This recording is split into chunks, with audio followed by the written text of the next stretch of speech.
Para sa akin, experience is ibang teacher siya. Ibang klase ng sipag, ibang klase ng fire yung meron ka kapag ka hindi ka common degree tapos eto na lang meron ka. Ibang gigil yun, ibang sipag. So para sa akin, experience still the best teacher. If you would start a business this 2025 from scratch, what would you go for and why? Are you going to start the food industry again, or are you gonna go for other options? Knowing what I know now, I would start an online business for my personal perspective. Pero having this kind of business na traditional na may food and beverage, parang I really find joy na buto na lang ito. Kasi may mga times na puta, dat pala, ito na lang, dat pala, ito na lang, ito na lang. Pero dumarating din sa point na, buto na lang, ito pala. Buto na lang trad business pala, buto na lang coffee shop pala. At paano kasi parang iba rin yung business mo pag kayong may mga kasama kang mga katrabaho, nakapagbigay ka ng mga kaibigan mo ng trabaho, nakapagbigay ka ng opportunity sa kanila, tapos nag-enjoy pa kayo sa trabaho kasi araw-araw magkasama kayo, nagkwento kayo, nagkatrabaho kayo. So, parang may bonding pa kayo. Unlike pag nasa ibang business, parang call-call lang, laging nasa laptop, which I don't like. So parang okay din pala maging kasi people ano talaga ako, parang people person ako yun. Parang gusto ko lagi may nakakausap, may nakakasama. So parang okay din na ginto. Pero if I would start now, I would prefer ng online business kasi I like the thought na I can totally take control of the time that I have for the day. Kasi at this moment, hindi pa talaga.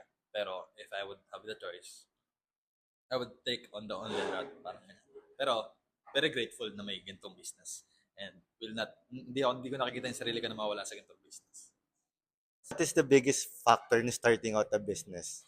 Is it a college degree or the experience is still the best teacher?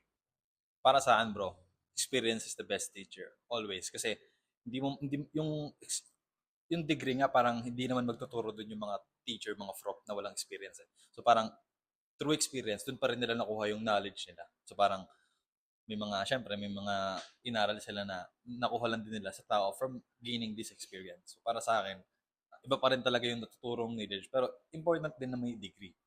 Unlike me, hindi ko tinuloy yung degree ko because hindi ko na siya gusto that time. So, lalo na kung gusto mo yung degree na kukuha mo, tuloy mo. Pero, para sa akin, experience is ibang teacher siya. Ibang klase ng sipag, ibang klase ng fire yung meron ka kapag ka hindi ka common degree tapos eto na lang meron ka. Ibang gigil yun, ibang sipag. So, para sa akin, experience still the best teacher. So if you would make a formula of your success, what would it be? Hard work plus God equals success. Yun na lang.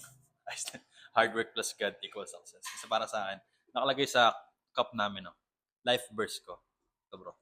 Deuteronomy 8:18, it is God who will give the power to create wealth. Yan nakasad yan. So, para sa akin, without God, wala lahat without God. Kasi lumaki ako in a Christian family. Parang without God, pag wala kang faith, pag wala kang connection kay Lord, tapos, so para sa akin, yun.